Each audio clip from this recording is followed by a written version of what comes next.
വണക്കം. This day 57. ഇപ്പം ഇന്നത്തെ നമ്മളെ പരിപാടി ഒരു ബീച്ച് സെഷൻ പിടിക്കാമെന്ന് വെച്ചിട്ടാണ്. ബീച്ചിലേക്ക് കൊടുക്കുന്ന ഓൾമോസ്റ്റ് ഒരു 3 കിലോമീറ്റർ ഉണ്ട്. അപ്പോൾ നേരെ ബീച്ചിലേക്ക് പോയിട്ട് ബീച്ചിലത്തെ കുറച്ച് വ്യൂസും കാര്യങ്ങളൊക്കെ കണ്ടിട്ട് നേരെ തിരിച്ചിട്ടുണ്ടെന്ന് വരാം.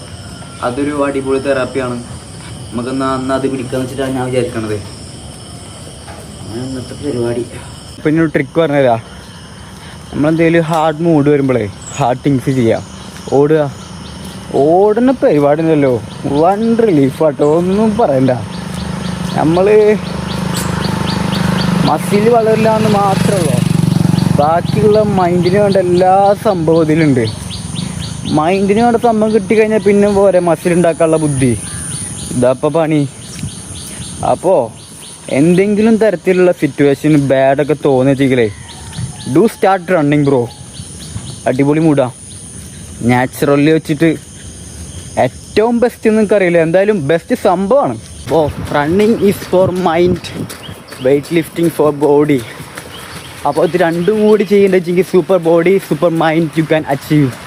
അതല്ലേ കളി. അങ്ങനെ പറഞ്ഞ പോലെ 3 കിലോമീറ്റർ റൺ ചെയ്തിട്ട് നമ്മൾ ബീച്ചിലേക്ക് എത്തിയിട്ടോ. ബീച്ചിൽ എൻ്റെ ഒരു ഫേവറേറ്റ് സ്പോട്ടാണിത്. അവിടെ നിന്ന് ഇപ്പോൾ ഉള്ളത് ബീച്ച് വൻ സീനാട്ടോ. ആകെ തെര ഒരുമാതിരി ആയിട്ട് നിൽക്കണ.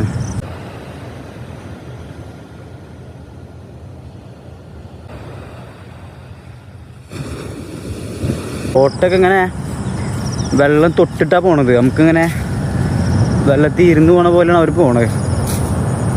ഇവിടെ ഇരുന്നാലിങ്ങനെ ഇരുന്ന് പോട്ടോ. അതാണ് ഇവിടുത്തെ ഒരു വേറെ പ്രത്യേകത. നല്ല കുറച്ച് നേരം നടക്കുക. അപ്പോൾ ബീച്ചിൽ കുറച്ച് നേരം നമ്മൾ സ്പെൻഡ് ചെയ്ത് തിരിച്ച് പോട്ടോ. നമുക്ക് റണ്ണിങ് സ്റ്റാർട്ട് ചെയ്യാം. ഫ്രണ്ട്സ് ഫൈനൽ ആം ഡൺ 6 കിലോമീറ്റർ. ഇന്നത്തെ സെഷൻ കഴിഞ്ഞിട്ടോ. Okay bye.